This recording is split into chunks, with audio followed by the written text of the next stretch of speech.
Thousands of South Korean junior doctors are still refusing to go back to work, defying the Thursday deadline set by the government to end a mass walkout.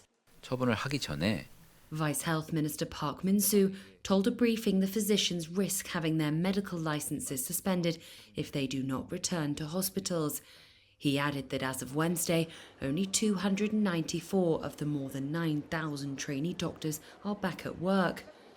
Two-thirds of the country's junior doctors have walked off the job to protest the government's plans to increase the number of students admitted to medical school.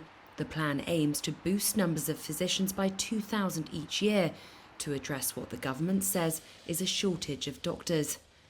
But the doctors themselves say pay and working conditions should be addressed first. The strike has caused huge disruptions at major hospitals, which have been forced to turn away patients and cancel surgeries.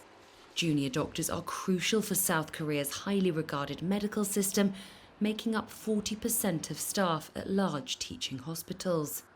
An alliance of groups representing patients suffering severe illnesses called on doctors to return to work on Thursday so there can be discussions on how to improve the medical system for everyone. Kim Sung-ju is an esophageal cancer patient.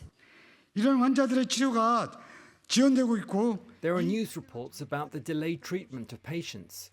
And the fact that this situation could drag on is deeply disheartening and frustrating for patients in severe conditions and their family members who rely on surgery or cancer treatments.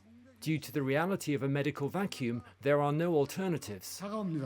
25-year-old junior doctor Ryu Okada says trainee doctors work more than 100 hours a week, making between $1,500 to some $3,000 a month, including overtime pay. I wanted to become a doctor because I want to stand next to the people when they are at their most vulnerable, when they're lonely and in pain. For this reason, I decided to work at the emergency centre. However, the government is only pressuring trainee doctors unilaterally, without dialogue, and threatening to arrest us. South Korean President Yoon Suk-yeol vowed on Tuesday to go ahead with the plan and said there was no justification for the protests this reform had triggered. The government was due to meet with the trainee doctors on Thursday in a bid to persuade them to return to hospitals. There have been no formal discussions as of yet. The government says the Korean Medical Association, which represents mostly private practitioners, was not the right body to address the trainee doctors' concerns.